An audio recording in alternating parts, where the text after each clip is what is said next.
Do you know that feeling? The one where your eyes snap open, the alarm is blaring some generic radar sound, and your heart immediately drops into your stomach? You haven't even pulled the covers off yet, but you already feel like you're losing, like you're already behind. Most of us start our day in a deficit. We wake up, roll over, grab the phone, and let the world punch us in the face. Emails, bad news, perfect lives on Instagram, angry comments on Twitter. Before your feet even touch the floor, you've given your brain away to 1,000 strangers. That was Leo's life every single morning. Leo lived in a cramped 2-bedroom apartment just outside of Tacoma, Washington. You know the vibe. Constant gray drizzle, coffee shops on every corner, and traffic on I-5 that makes you question your will to live. Leo was a good guy. He was a junior architect, talented, creative, but he had this heavy cloud over him. He felt like he was constantly treading water. His problem wasn't that he was lazy, it was the morning doom loop. Here's how it went. Leo's alarm would go off at 6:30 a.m. He'd hit snooze. Just once, right? No big deal. Then at 6:40 he'd grab his phone to turn off the alarm, but his thumb would drift to the notifications. Just a quick check. 15 minutes later, he's deep diving into a Reddit thread about conspiracy theories or watching a guy power wash a driveway in Ohio. By the time he actually got out of bed, it was 7:15. Now he's sprinting. Shower, optional, breakfast, a granola bar eaten over the sink. He'd be yelling at his 7-year-old daughter, Maya, to find her shoes, his stress bleeding onto her. He was always 10 minutes late, always apologizing, always breathless. But the real crack in the foundation happened on a Tuesday in November. It was pouring rain, that cold, sideways rain that soaks your jeans instantly. This was a big day for Maya. It was the day of her class field trip to the Pacific Science Center. She'd been talking about the butterfly exhibit for 3 weeks straight.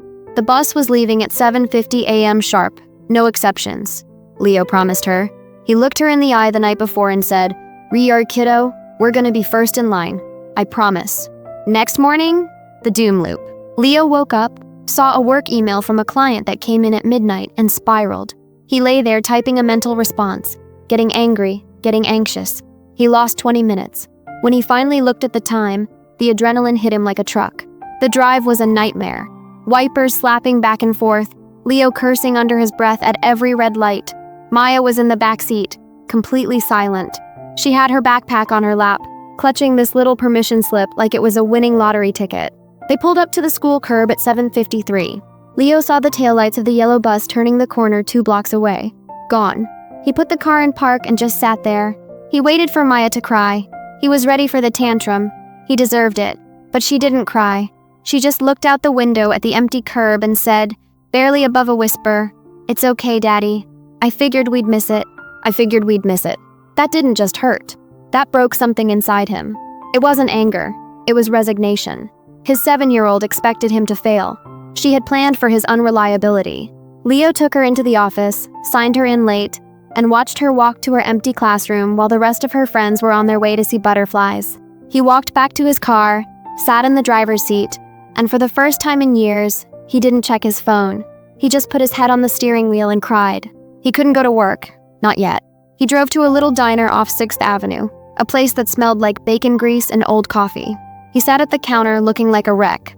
Next to him was an older guy, maybe 70. He was wearing a flannel shirt and had those hands that look like they've built houses or fixed engines, knuckles swollen, grease under the nails. He was eating eggs and reading a paperback book. No phone in sight.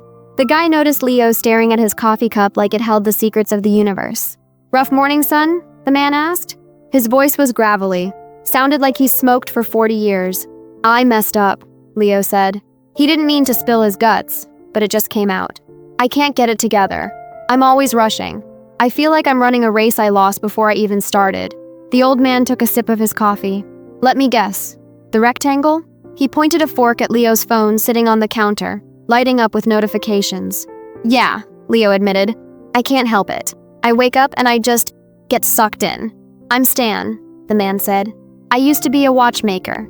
You know what the most important part of a watch is?" Leo shook his head. "The gears? The space between them," Stan said. "If the gears are too tight, the friction stops the movement. If they're too loose, it falls apart. You gotta have space." Stan turned on his stool to face Leo. "You're waking up and jamming your gears immediately. You're letting the world dictate your mood before you've even brushed your teeth. You're reacting, not living." So what, I just stop using my phone? Leo asked, skeptical. No, that ain't realistic. Stan chuckled. Just give me 10 minutes. The first 10 minutes. That's the rule. You wake up, feet on the floor, no phone, no news, no weather. You sit, you drink a glass of water, and you just exist. You set the tempo. You decide who you are before the world tells you who you should be. 10 minutes? Leo asked. That's it? Sounds easy, Stan said, dropping cash on the counter. But it's gonna be the hardest thing you do all week. Try it, or don't. But your kid deserves a dad who's actually in the room, not halfway inside a screen. Stan walked out, leaving Leo with a cold cup of coffee and a burning feeling in his chest. The next morning, Leo tried it. The alarm went off. His hand shot out to grab the phone. It was instinct, muscle memory. He actually touched the cold glass screen. Then he remembered the bus taillights. He remembered Maya's quiet voice. He pulled his hand back. He sat up. The room was dark. The streetlights from outside cast these long, weird shadows on the carpet. He felt naked. His brain was screaming, check the email, check the news. What if there's an emergency? He forced himself to stand up. He walked to the kitchen. He poured a glass of water. The house was silent. The fridge hummed. He drank the water. It was cold. He felt it hit his stomach. For the first time in forever, he noticed the sound of the rain against the window. Not as a nuisance, but just as a sound. Rhythm. Tap, tap, tap. He sat at the kitchen table. 2 minutes passed. He felt bored, anxious. His fingers twitched. This was agonizing. It felt like an hour. But then, around minute 7, something weird happened. The static in his head settled. The panic that usually sat on his chest wasn't there. He wasn't rushing to catch up. He was just here. He went to wake up Maya. He didn't yell. He sat on the edge of her bed and rubbed her back. She woke up, looked at him, and didn't see a maniac. She saw her dad. They had breakfast, actually sat down.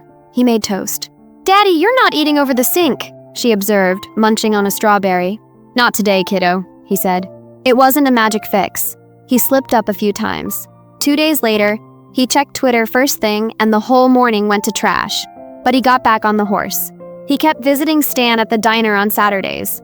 Stan didn't say much, just gave him a nod that meant, keep going. 3 weeks later came the final test. Leo had a pitch for the biggest contract his firm had ever chased. A downtown high-rise project. This could change his career. He needed to be sharp. Of course, life has a sense of humor. That morning, a massive windstorm hit Tacoma. Power lines down everywhere. Leo's phone, which he forgot to charge, was dead. The backup alarm didn't go off because the power was out. He woke up to gray light. He scrambled for his watch. 7:15 a.m. The meeting was at 8:30. He was late. The old Leo would have imploded. He would have screamed, thrown things, blamed the power company, terrified Maya, and arrived at the meeting sweating and frantic. But Leo sat up. He felt the panic rising, that familiar hot bile in his throat. Stop, he told himself. Space between the gears. He didn't have 10 minutes, but he took 30 seconds. He sat on the edge of the bed in the cold, dark room. He took a deep breath, in through the nose, out through the mouth. He visualized the morning. Okay, no power, no coffee maker, cold shower. We move fast, but we don't rush. He moved with surgical precision. He woke Maya up. Adventure morning, he said, keeping his voice calm.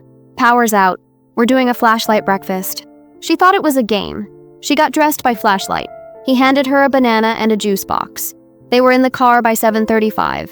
Traffic was gridlocked because the traffic lights were out. It was a mess. Horns honking, people cutting each other off. Leo griped the steering wheel. He could feel the old rage bubbling up. He looked in the rearview mirror. Maya was watching him, waiting to see if he would crack. He loosened his grip. He turned on the radio to a classic rock station. Looks like everyone is invited to the party on I-5 today, he joked. Maya giggled. He dropped her off at 7:55. She hopped out. She looked back at him. Good luck with the big building, Daddy. Thanks, sweetie. You're gonna win, she said. Leo drove to the city. He parked the car. He ran 3 blocks in the rain because he couldn't find a spot. He walked into the conference room at 8:29. He was wet. His hair was a little messed up, but he wasn't out of breath. He wasn't vibrating with anxiety. He walked in, set his notebook down, and looked at the 3 senior partners sitting across the glass table. Good morning, Leo said, and he smiled, genuinely. He didn't apologize for the weather. He didn't complain about the traffic. He just started. He crushed the presentation, not because his slides were better, Half of them didn't load right on the backup generator, but because he was present, he listened to their questions. He paused before answering. He had space between his gears. They signed the contract 2 days later. But that's not the end of the story. The real payoff didn't happen in the boardroom. It happened that Friday. Leo came home early. The sun was actually out for once. A rare Seattle miracle. He walked into the living room and Maya was drawing on the floor. "Hey," Leo said, "get your shoes." "Why?" she asked, not looking up. "Because the aquarium is open until 6, he said. "And I hear the butterflies are active this time of day." Her head snapped up. "Really? Really?" Leo said, "I'm parked out front. No rushing. We got time." She scrambled up, huge smile on her face, and grabbed her coat. As they walked out the door, Leo patted his pocket. His phone buzzed. Probably an email. Probably a notification that someone liked his post or that the world was ending again. He left it in his pocket. He took Maya's hand instead. See, we think we need to add more to our lives to be successful. We need better apps, faster cars, more hustle. But usually we just need to subtract. You can't control the traffic. You can't control the weather. You can't control the fact that the world is noisy and demanding and sometimes cruel. But those first 10 minutes, those are yours. That's your fortress. If you win the morning, you give yourself a fighting chance to win the day. So tomorrow, when that alarm goes off, don't pick up the device that connects you to everyone else. Connect with yourself first. Drink the water. Listen to the rain. Look at the people you love. The emails will still be there in 10 minutes. But your life? That's happening right now.